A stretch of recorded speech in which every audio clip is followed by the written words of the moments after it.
আসসালামু আলাইকুম, সবাইকে স্বাগতম।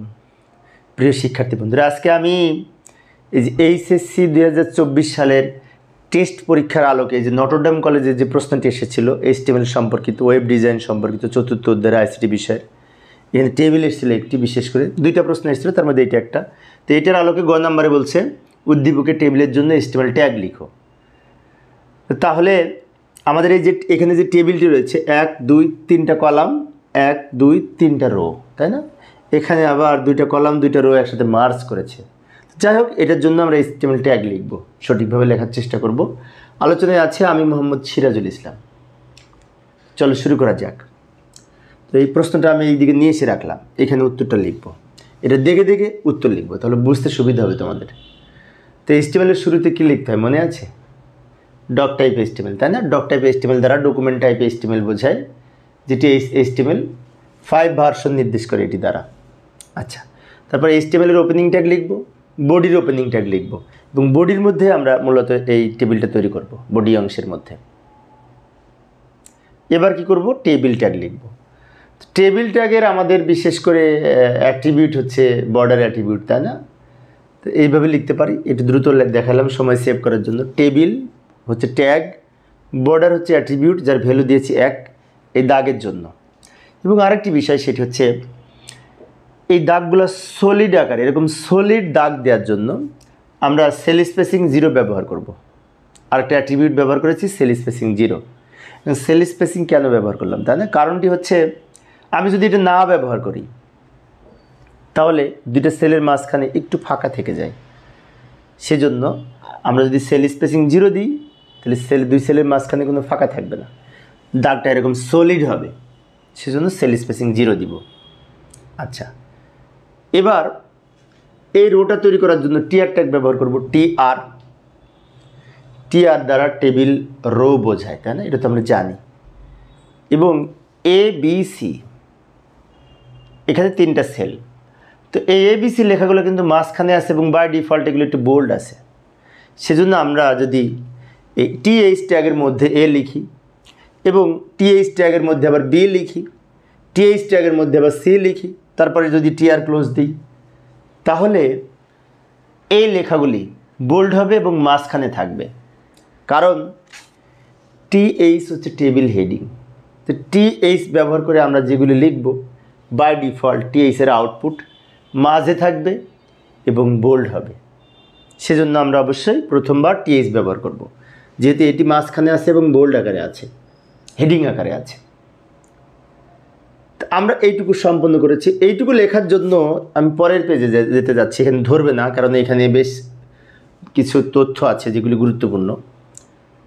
তা আমাদের আপাতত এই সি পর্যন্ত লিখেছি। এবার এইটুকুর জন্য আমরা আবার পরের পেজে আমি সমাধানটা দেখাচ্ছি। টিআর ওপেন করলাম এটা লেখার জন্য, টিআর ওপেন টিআর ক্লোজ করব। তো এই টিআরের মধ্যে এই একটা রো এ আর ডি, এইটার সাথে ডি হবে, ই পরে হবে।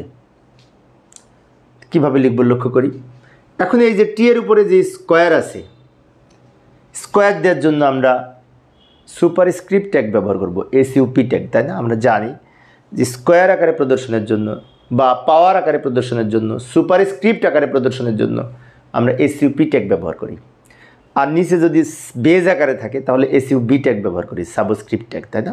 তো যাই হোক, টি এর সাথে সুপারস্ক্রিপ্ট ট্যাগ ব্যবহার করতে হবে। কিন্তু এইখানে আবার টিডির মধ্যে, টিডির মাধ্যমে টিডি টেবিল ডেটা, টিডি ট্যাগ ব্যবহার করে আমরা এই সেলটা তৈরি করব। এবং আরেকটি বিষয়, সেটি হচ্ছে এই যে বড় সেল, এটা কিন্তু 2টা কলাম একসাথে হয়ে গেছে, আবার এদিক থেকে 2টা রো একসাথে হয়েছে, অর্থাৎ এইখানে 2টা কলাম 2টা রো মার্জ করেছে। সেজন্য 2টা কলাম একসাথে মার্জ করার জন্য কল স্প্যান অ্যাট্রিবিউট ব্যবহার করব, যার ভ্যালু হবে 2। আবার 2টা রো একসাথে মার্জ করার জন্য রো স্প্যান অ্যাট্রিবিউট ব্যবহার করব, যার ভ্যালু হবে 2। অর্থাৎ এই সেলটা টিডির সাথে আমাদের রো স্প্যান এবং কল স্প্যান 2টা অ্যাট্রিবিউটই ব্যবহার করতে হবে। যাই কীভাবে করবো লক্ষ্য করি। এই যে আমি একটু দ্রুত দেখাই দিলাম সময় সেভ করার জন্য। লক্ষ্য করি টিডি এই সেল তৈরি করার জন্য কল স্প্যান সমান 2, ফলে কী হবে? 2টা কলাম একসাথে মার্জ হয়ে যাবে। এই একটা কলাম এই একটা কলাম দুইটা মিলে একটা হয়ে যাবে, যে কল স্প্যান সমান 2 লেখার কারণে, র স্প্যান সমান 2 এটা লেখার কারণে দুইটা রো একসাথে মার্জ হয়ে যাবে, দুইটা রো মিলে একটা হয়ে গেছে, র স্প্যান সমান 2 লিখেছি বলে। আচ্ছা, এবং টিডির by default output left align, that means left বামে থাকবে। এখন আমি যদি টি স্কোয়ার তো মাঝখানে আছে, তো মাঝখানে নিতে হলে আমাকে আবার লিখতে হবে অ্যালাইন সমান সেন্টার। এখন তোমাদের মধ্যে প্রশ্ন করতে পারে যে প্রথমে এইগুলো তো মাঝখানে আছে, তো তখন তো আমি যখন টিএইচ ব্যবহার করলাম সেখানে তো অ্যালাইন সমান সেন্টার লিখি নাই। না, টিএইচ এর বাই ডিফল্ট আউটপুট এমনিতে মাঝে থাকে, সেন্টার অ্যালাইন, তাই ওইখানে এই অ্যালাইন সমান সেন্টার ব্যবহার করা লাগবে না প্রথমে যখন টিএইচ লিখেছি। বাট টিডির লেখা মাঝে নিতে হলে অ্যালাইন সমান সেন্টার লিখতে হবে, নাহলে মাঝখানে যাবে না। আচ্ছা, এইবার এইটুকু লেখার পালা। টি প্রথমে লিখব টি, আর এই 2 এর দুই পাশে লিখব এসইউপি ট্যাগ, এই যে লিখে দিলাম দ্রুত টি। আর 2কে পাওয়ার হিসেবে দেখানোর জন্য সুপারস্ক্রিপ্ট আকারে প্রদর্শনের জন্য 2 এর দুই পাশে লিখেছি এসইউপি, তারপর টিডি ক্লোজ, টিডি ওপেন টিডি ক্লোজ। ওপেনিং টিডির মধ্যে আমরা যত অ্যাট্রিবিউট আছে লিখব, 3টা অ্যাট্রিবিউট ব্যবহার করেছি।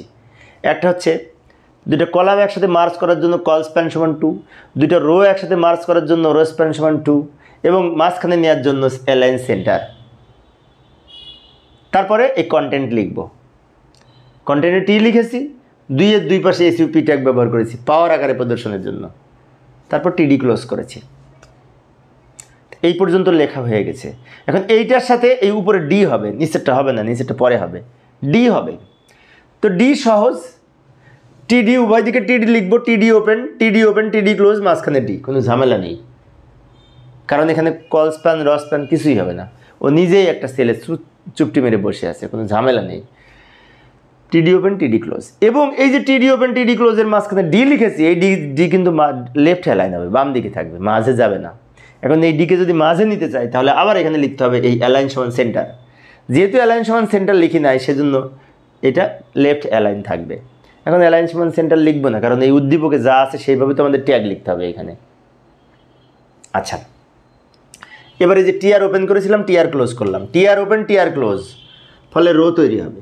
এই রো এর মধ্যে এইটুকু এবং ডি, এই ই কিন্তু বাকি আছে, ই এর জন্য আর একটা নতুন রো তৈরি হবে, অর্থাৎ টিআর ওপেন, তারপর টিডির মধ্যে লিখব ই, টিআর ক্লোজ, এই ই নিয়ে আর একটা রো এবং আরেকটা ছোট্ট সেল তৈরি করার জন্য টিডি, রো তৈরি করার জন্য টিআর।